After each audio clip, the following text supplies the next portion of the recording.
మదనపల్లెలో చిన్నారిని చిదిమేసినటువంటి ఘటన నేపథ్యంలో ఒక్కసారిగా వీరబల్లె మండలం రాగిమాను దిన్నపల్లెలో విషాద ఛాయలే అలుముకున్నాయని చెప్పాలి. ఏదైతే తీవ్రమైనటువంటి ఆవేదనకు లోనటువంటి పరిస్థితి.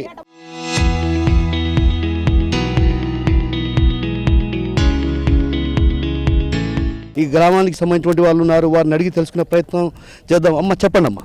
చూడాలి సార్, మేము బాడీని చూడాలి సార్, మేము దయచేసి చూడాలి. ఆయన కాళ్ళు రేగేసిపోయినాడు సార్ మా మీదనే. మేము వస్తాం 3 నెలలకు మీ కథ చూస్తాను అని కాళ్ళు రేగడేసిపోయినాడు ఇంటి ముందర. మేము ఎవరు లేరు, అందరం ఏడవాళ్ళు ఆడ ఎత్తుకొని పోయినారు.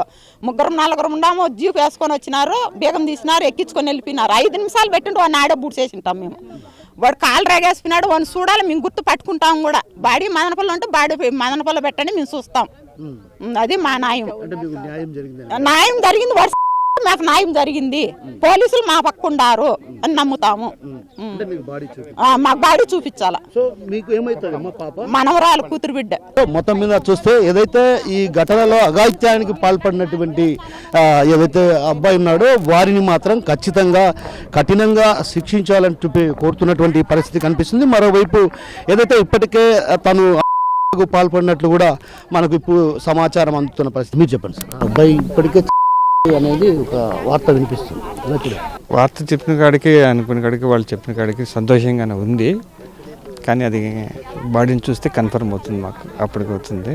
అంటే ఇలాంటి ఘటనలకు పాల్పడుతుంది అంటే చిన్నారులను చిదిమేస్తున్నటువంటి ఇలాంటి ఘటనలకు పాల్పడిన వాళ్ళను ఇంత లేట్ కూడా చేయకూడదు. ఆన్ ది స్పాట్లను వాళ్ళు చేసేయాలి. ఇక్కడికి ఇంకా 2 రోజులు టైం ఇచ్చినట్టు వాళ్ళకు స్పాట్లను తీసేసి పెడితే అందరికీ కూడా భవిష్యత్తులో ఎవరికి చేయాలన్నా కానీ వాళ్ళకి భయంగా ఉంటుంది, అదొక హెచ్చరికగా ఉంటుంది అనమాట. తండ్రి ఉన్నాడు, ఆయన అడిగి తెలుసుకునే ప్రయత్నం. మీరు ఎప్పుడు ఇక్కడ గ్రామాన్ని స్వగ్రామాన్ని వదిలిపెట్టి వెళ్ళిపోయారు, ఏంటి అసలు? వెళ్ళలేదు, స్వగ్రామాన్ని మేము వదిలిపెట్టి వెళ్ళలేదు. మేము వస్తున్నాం పోతున్నాం, మా సొంత ఊరికి మేము విడిచిపెట్టాలనుకోలేదు. ఇప్పటికే ఏదైతే ఈ ఘాతుకానికి పాల్పడినట్టు వ్యక్తిని చేసుకున్నాడని కూడా చెప్తున్నారు, ఎలా చూడాలి? అది మేము చూడలేదు, మాకు తెలియదు కదా అది ఏమనేది సత్యము. మీ తరపున పోలీసుల సారాల తరపున మేము చూసిన తర్వాత దాని గురించి మేము తెలియజేయగలుగుతాం. బాడీ మేము చూడాలి, మన బాడీ మేము చూసిన తర్వాత కన్ఫర్మ్ చేస్తాం. గవర్నమెంట్ హాస్పిటల్కి వస్తుంది కదా.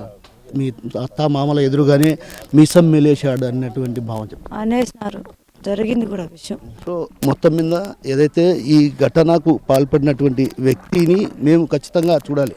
ఎవరైతే తను చనిపోయాడని చెప్తున్నారు కానీ పూర్తిగా మేము చూస్తే కానీ అటు పూర్తి స్థాయిలో మేము ఈ విషయాన్ని చూడలేమన్నటువంటి భావన చెప్తున్నటువంటి పరిస్థితి. అయితే ఒక రకంగా చూస్తే ఈ ప్రాంతం అంతా కూడా విషాద ఛాయలతో అలుముకున్నటువంటి పరిస్థితి కనిపిస్తుంది. అయితే ఈ ఘటన ఒక రకంగా అటు వీరబల్లె మండలం రాగిమాను దిన్నపల్లెలో విషాదమైనటువంటి పరిస్థితి కనిపిస్తుంది. ఈ ఘటన పైన అసలు ఏంటి అన్న విషయం టీడీపీ అన్నమయ్య జిల్లా అధ్యక్షులు ప్రసాద్ బాబు గారిని ఆయన అడిగి తెలుసుకుంది. ఒక రకంగా తల్లిదండ్రులు ఎదురుగానే ఆ ఘాతుకానికి పాల్పడినట్టు వ్యక్తి మీసం మెలేసి మళ్ళీ 3 నెలల్లో వస్తానని హెచ్చరిక చేయడం నిజంగా కుటుంబానికి తీరని నష్టం జరిగింది. కానీ వాని గంజాయి మత్తులో వాడు చేసిన అరాచకం కానీ వాడు మాట్లాడిన మాటలు కానీ అక్కడ ప్రజలందరూ ఆవేశపడి వాళ్ళు నిన్న నిరసన తెలుపు, కానీ ప్రభుత్వం ఖచ్చితంగా చర్య తీసుకుంటుందని అందరికీ తెలుసు. అలాగే వాడు నైట్ చెరువులో దూకి చనిపోయాడని చెప్పి ప్రసార మాధ్యమాలంతా వస్తుంది.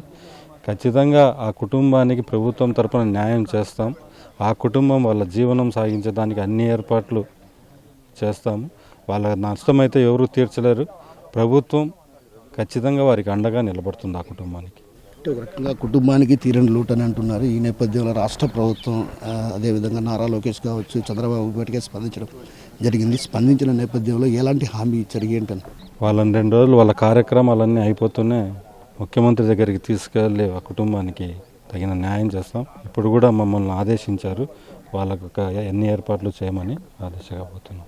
అంటే ఇలాంటి ఘాతుకాలకు పాల్పడే వారిని ఎలా శిక్షిస్తే బాగుంటుంది అనుకుంటున్నాను? ఎలా శిక్షించేది ఏం లేదు, ఇప్పుడు జరిగింది కదా దేవుడు శిక్షిస్తాడు అంతే, దాంట్లో ఏం ఆలోచన లేదు. ఖచ్చితంగా ఎవరు ఆడవాళ్ళను గౌరవించకుండా ఇలాంటి పనులు చేస్తారో వాళ్ళకి ఖచ్చితంగా నిన్న జరిగిన శిక్షే దేవుడు వేస్తూనే ఉంటాడు. ఇది కూటమి ప్రభుత్వంలో ఇంత ముందు ప్రభుత్వాల మాదిరిగా కాదు, వెంటనే ఏదో ఒక రియాక్షన్ ఉంటుంది. ఖచ్చితంగా ఆ రియాక్షన్ చేసి చూపించారు. సో మొత్తం మీద ఏదైతే ఈ ఘాతుకానికి పాల్పడినటువంటి ఎవరైతే మానవ మృగం ఉన్నాడో అతను ఖచ్చితంగా దేవుడే శిక్షించాడు. ఎందుకంటే ఇలాంటి ఘటనలకు ఎవరు పాల్పడినా కూడా తీవ్రమైనటువంటి పరిస్థితులే ఉండాలి అన్నటువంటి భావన అటు వ్యక్తం చేస్తున్నటువంటి పరిస్థితి కనిపిస్తుంది. మరోవైపు కొందరు గ్రామానికి సంబంధించినటువంటి మహిళలు కూడా ఇక్కడికి చేరుకోవడం జరిగింది. ఈ నేపథ్యంలో అటు పెద్ద ఎత్తున ఇక్కడికి రావటం జరిగింది. రాజంపేట నియోజకవర్గ ఇన్ఛార్జి కూడా ఇక్కడికి రావడం జరిగింది. ఈ నేపథ్యంలో మనతో పాటు ఆయన ఉన్నారు. ఆయన తెలుసుకునే ప్రయత్నం. అన్న చెప్పండి అన్న, జగన్మోహన్ రెడ్డి అన్న రాష్ట్ర ప్రభుత్వం ఎలాంటి చర్యలు తీసుకోబోతుంది ఏంటి? కుటుంబ సభ్యులతో నిన్ననే లోకేష్ బాబు గారు, చంద్రబాబు నాయుడు గారు మాట్లాడారు. తర్వాత కుటుంబాన్ని ఆదుకుంటామని హామీ ఇచ్చారు. వాళ్ళ తండ్రి తిరుమలలో శానిటరీ దీంట్లో టెంపరీగా తాత్కాలికంగా పనిచేస్తున్నారు. వాళ్ళు మేము నిరుపేదలము, మాకు ఇల్లు కావాలన్నారు. తర్వాత వికలాంగ పెన్షన్ అనేటువంటిది కూడా అవసరం అన్నారు. కాబట్టి దానికి సంబంధించినటువంటి అన్ని కార్యక్రమాలు మేము ప్రభుత్వం తరపున తీసుకుంటాం. అలాగే చిన్న బాబు ఉన్నాడు, ఆ బాబుకి సంబంధించి ఇక్కడ దాతల సహాయంతో ఆ చదువుకు కావాల్సినటువంటి ఏర్పాటు కూడా చేస్తామని తెలియజేస్తున్నాం. అంటే ఈ ఘటనకు పాల్పడిన తర్వాత కూడా తను ఒకసారి మీసాన్ని మెలివేశాడని అంటే వాళ్ళు చెప్తున్నారు. ఎవరైతే ఆ చిన్నారిని చిరివేసినటువంటి వ్యక్తి మీసాలు తిప్పి మళ్ళీ 3 నెలలు నేను వస్తానని. సో ఇలాంటి ఘటనలకు పాల్పడి కూడా ఇంత మరీ ఆవేశంగా మాట్లాడడాన్ని, ఇలాంటి పరిణామాల నేపథ్యంలో ఇలాంటి వాళ్ళకి ఎలాంటి శిక్షలు వేస్తే బాగుంటుంది? సమాజంలో కొన్ని చెడపరుగులు ఉంటాయి, మనస్తత్వరీత్యా సైకోలు కొంతమంది ఉంటారు.